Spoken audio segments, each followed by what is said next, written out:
High friends, welcome back to my channel living through Joy. আজ আমি তোমাদের সাথে আরও একটি রেসিপি শেয়ার করব। তো চলো রেসিপিটি দেখে নেওয়া যাক। তো এই রেসিপিটির জন্য লাগবে আমাদের কয়েকটা আমড়া, সর্ষে বাটা, ভাজা মাছের ডিম, হলুদ গুঁড়ো, নুন ও চিনি।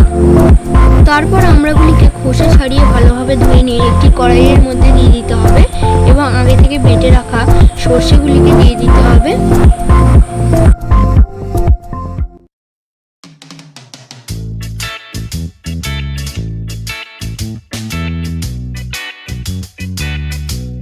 তারপর পরিমাণ মতো হলুদ গুঁড়ো ও পরিমাণ মতো তেল দিয়ে এই আমড়াগুলিকে ভালোভাবে ম্যারিনেট করে নিতে হবে।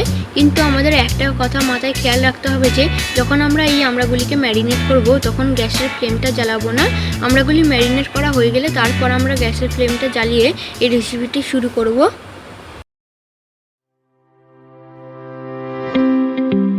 তো বন্ধুরা, তারপর এটি ম্যারিনেট করা হয়ে গেলে এর মধ্যে পরিমাণ মতো জল দিয়ে দিতে হবে ও গ্যাসের ফ্লেমটা জ্বালিয়ে দিতে হবে।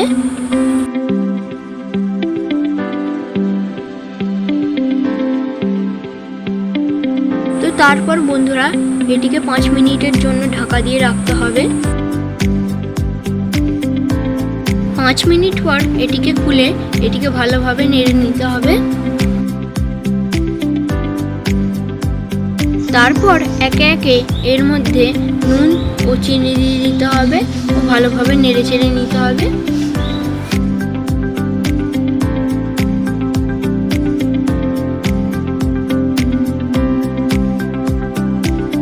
নেড়ে নেওয়ার পর এর মধ্যে ভেজে রাখা মাছের ডিমগুলিকে দিয়ে দিতে হবে ও ভালোভাবে নেড়ে নিতে হবে।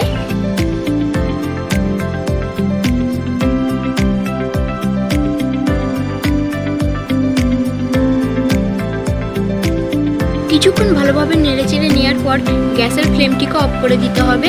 তারপর এটিকে একটি পাত্রে সার্ভ করলেই তৈরি হয়ে যাবে আমাদের মাছের ডিম দিয়ে সর্ষে আমড়ার চাটনি। তো ভিউয়ার্স, এই ভিডিওটি তোমাদের কেমন লেগেছে তোমরা অবশ্যই কমেন্ট করে জানাবে। ভিডিওটি ভালো লাগলে লাইক করবে ও চ্যানেলে নতুন হলে সাবস্ক্রাইব করবে। তো আজকের মতো এইখানেই, দেখা হচ্ছে পরে অন্য কোনো ভিডিও।